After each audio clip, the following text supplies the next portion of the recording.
Hi friends, I want to make a quick video about being a man-child, which a lot of us have a tendency to be. And if Jordan Peterson video I just watched about that, which he discusses, I don't even know if I can make a video. This fucking dog will not stop barking. They're having a party, they put their dog in the back. I give it a shot. So what he talks about is the need to sacrifice potentiality to become something specific, such that a person goes into a brief apprenticeship period after, say, high school or whatever, where he or she learns a specific purpose skill, and then has that as part of their identity, and therefore is understood differently by other people, has more potential to accomplish things. It's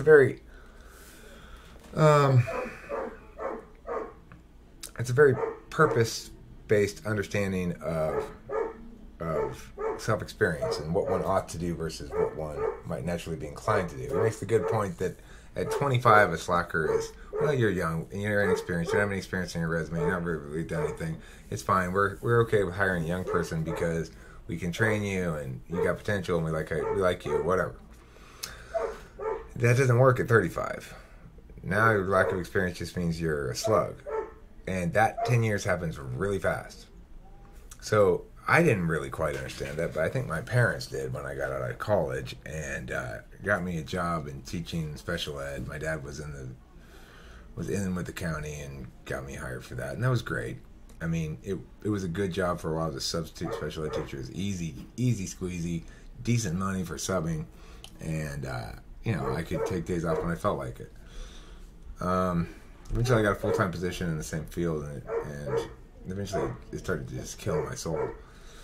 When I went into teaching regular school English, my eyes were opened, both about what it meant to humbly learn from another something that was real, like an actual skill you needed, in which somebody else was the expert and you needed to learn from them.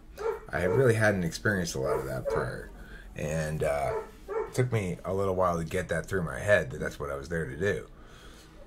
Once I did, and I picked up the system that he was using, then I had a real skill. It takes a long time to become an effective teacher.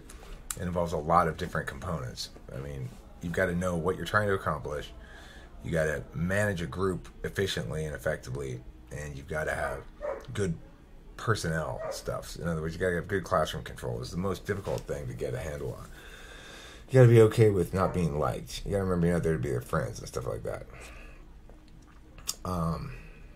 But I did get a handle on it pretty quick. And the reality is, for things like that are genuine art slash skills like teaching, if you really are good at it, you'll always have a job, So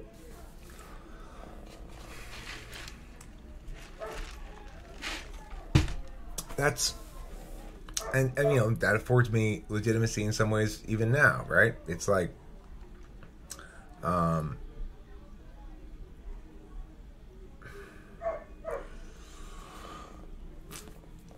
being able to talk about this from the perspective of somebody who's reasonably accomplished in his professional life makes what I have to say a lot more potentially resonant with a lot of people than it otherwise would be. If I were talking from the perspective of somebody who never accomplished anything, then my hesitation about embracing this identity honing idea would be totally illegitimate. I wouldn't be saying, look, I've achieved pinnacle of success. Like as a director of Kudos, I built from nothing into one of the biggest, most successful middle school programs in the country. We killed it at nationals, cleaned up sweepstakes trophies, national champions, you name it. So, and we did so for 3 or 4 or 5 years when I was there, It's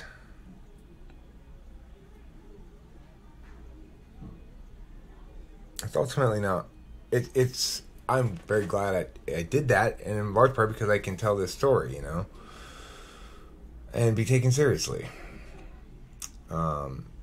Also in large part, I guess, because it's super easy for me to get a job in the field if I just throw out my name and an application and send it to them, some pictures from nationals and a little bit of an overview, I'm almost sure to get the job. There's not anybody more qualified for me than for most of these jobs. So that's nice. And again, it gives me legitimacy in the eyes of others. But I never really lean too heavily on that. I don't like the idea of leaning on that, and I try to argue that stuff doesn't matter really. Of course, it depends on your type. It matters to me a lot more that I be engaged with everybody, actively creating, talking, communicating, being a public figure of some regard, rather than being a debate coach. Being a debate coach is nice, plays into my strengths and everything, but it doesn't really afford me what I really want, which is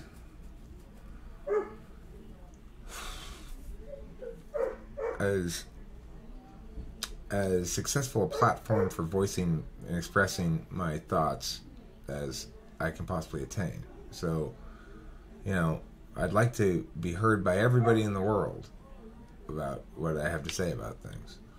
Is that a sensible thing to want? I don't know, but it's just what I want. I don't know why exactly I want it so much. I just always want to be heard. I want people to hear my words. And that want is anchored deep in my soul and will never go away, as far as I can tell. I'm pretty extroverted, and for long stretches of the day, actually quite introverted, in the sense that I'm not interacting with anybody if I'm working on something. But the extroversion ultimately defines me. I want to be up in the mix where shit's going down, I want to be in the know. I want to be important in some regard.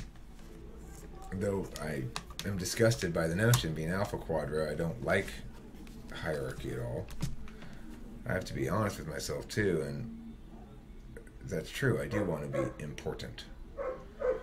So, obviously, to become important, you have to go do shit, like Jordan Peterson says. However, I'm not going to buy into the notion that one ought actively embrace the idea of eliminating potentialities as a means of attaining an identity that's purposeful. To the extent that you're an NTP or maybe an NFP, you need to keep your possibilities open. So you do want to develop, redevelop over time. Any users tend to see themselves as an ongoing skills building project. Like, I'm getting better at this, I'm getting better at that, I'm getting better at this. And we have no firm goals in mind, but we're just like, well, at some point this is going to pay off. That's a fine modality too. It's true what he says, don't get stuck doing nothing. Don't get stuck doing nothing. Do something.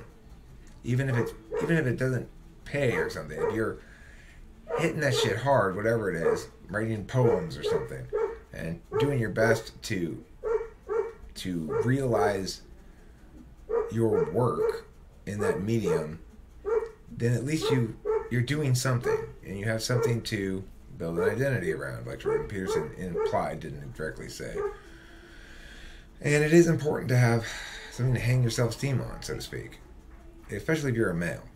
Females can always hang their self-esteem on being hot or having an important man or something. I don't know. Shit that chicks care about. Regardless, this is heaven, is something I would like to say in addition, which is, if you were to imagine heaven, you'd be in a place where you had absolutely no hard limits on your free will other than physical limits. So nothing stopping me from killing a bunch of people, nothing stopping me from saving a bunch of people's lives except my physical limits. Nothing stopping me from making whatever I want, whether it's a book or a movie or a song or a big piece of wood sculpture thing or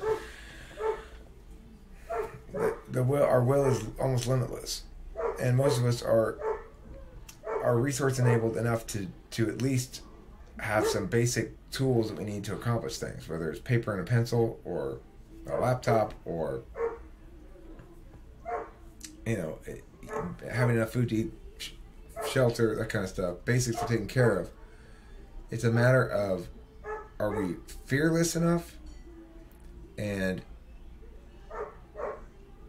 unsettled enough to go from a disquieting sense of, I guess I just play another game, I guess I just play another one, and knowing that I'm better than this, I've got shit I should be accomplishing. This is my one chance to make the most of this opportunity at having free will and the facilitation to do something with it. Things that are hard, but there are ways to make them feel easier. And if we're unwilling to fail at hard things, then we'll never come close to our potential or never achieve what we ought to achieve.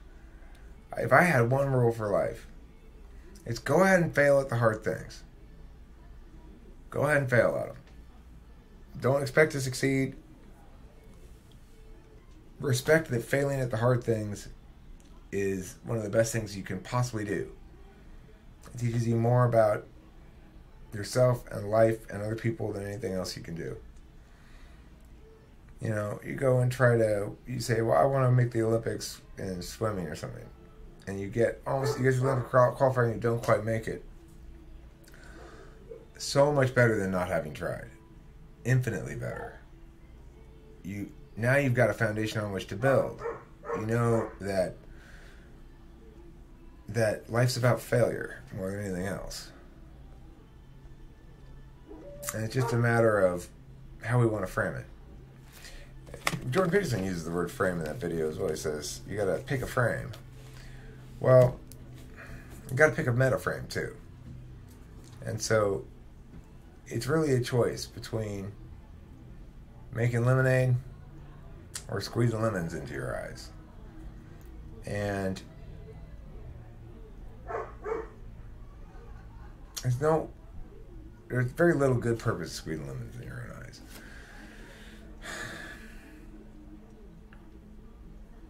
We can make, if you're an NTP, if you're an ENTP or an ENFP especially, we can make the meaning be what we want it to be, within reason, as long as the slabs aren't pushing back. You got to go in the same direction as the slabs.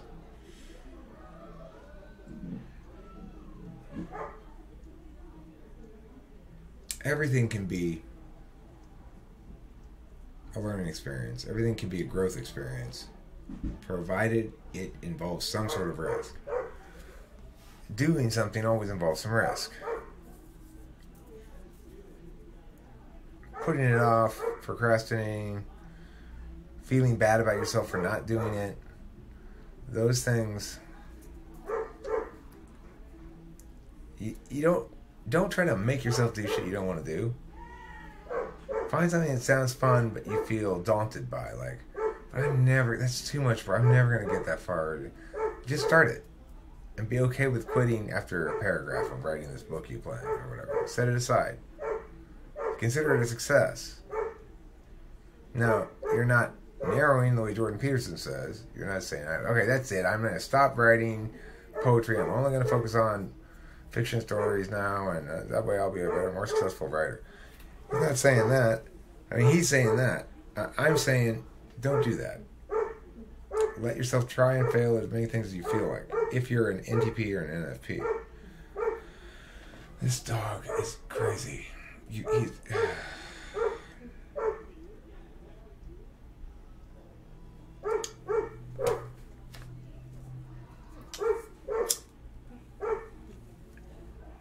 Absolutely take on some meaning-based work regarding your own life, regardless of your type. And that's one thing that Jordan Peterson is hammering. When he says, be the hero, find some quests, slay the dragons, make yourself the story that's meaningful. That's what he's saying. He's saying it's insufficient to go through life without an intellectual frame of some sort. He's advocating for a purposed life. This is why he leans towards deism. I would say regarding that, it's not necessary. That choosing a purposed life and understanding that purpose to be a moral one ultimately takes you there, whatever language you use. It takes you there because you find yourself questioning the correctness of the path that you're walking, whether it's adequately narrow, whether you're cutting yourself too much slack to make excuses for yourself. A truly moralist course, one that focuses on one's own moral agency and a means-based approach towards affecting that agency. It's a godly path, no matter what you want to call it. Whether you deem it secular, whether you deem it religious, whether you deem it whatever, it's not incorrect to call the righteous path the godly path, whether you believe in God or not. So, I would say there are those who need to hear what Jordan Peterson has to say a lot. And there are some who might be led astray a little bit by it. I don't really think it's on the money for NTPs and NFP. I think it just misses the legitimacy of our own alternate approach to things. I would add that there needs to be an alternative to Jordan Peterson and Sam Harris, Ben Shapiro, various other people. Jordan Peterson's as close to right, perfect, saying things right as I can think of out there. He's awfully on the money. And yet, he's speaking largely to males. And he's subverting some frames that he countervalues as examples of non-frames, even though they are frames. Sam Harris is extremely careful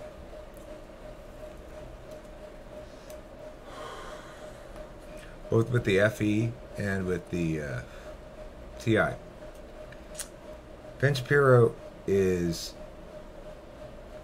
a groupist, as is Milo, as is who else is up there? I don't even know. What I'm saying is, what about those of us who are not interested in grouping people, who are not interested in highlighting to a great extent implicit differences between the sexes, because I understand how that kind of stuff has a tendency to get misused a bit. Like, you know, one day we're talking about habits or tendencies in women towards preferring X, Y, or Z in men, and the next day we're talking about how to score chicks. It's reductionary. It's women are no more slaves to their biology than men are. I mean, we all are slaves to our biology, but the extent to which we are representatives of our gender, the normative standards and stuff, is not something that ought to be imposed on anybody because of their gender. So even though I'm a man, I don't always act manly. Sometimes I act kind of girly, like when I'm petting a cat or something. And that's okay. It's, you know, you don't have to be manly all the time. You can be girly all the time and be a dude if you want. The point is, there are lots of people who would prefer not to be put in boxes. And if there's one thing I'd like to believe that I'm good at, it's not putting people in boxes. This may sound funny coming from an MBTI person. Remember, I'm really not about type, I'm about functions. And the reason I'm about functions is because it's a good way to taxonomy your own attention, to understand people, to understand yourself, to understand human consciousness. It's a good ancillary taxonomy that really links well to lots of different philosophical schools.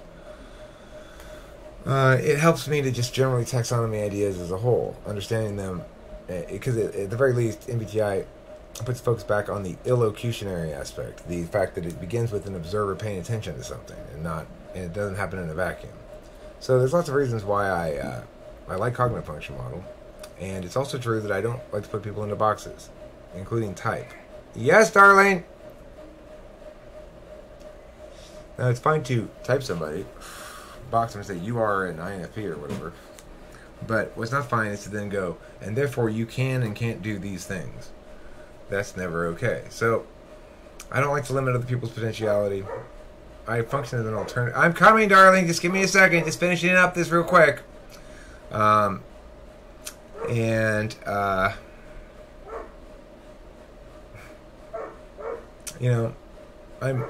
easily accessible.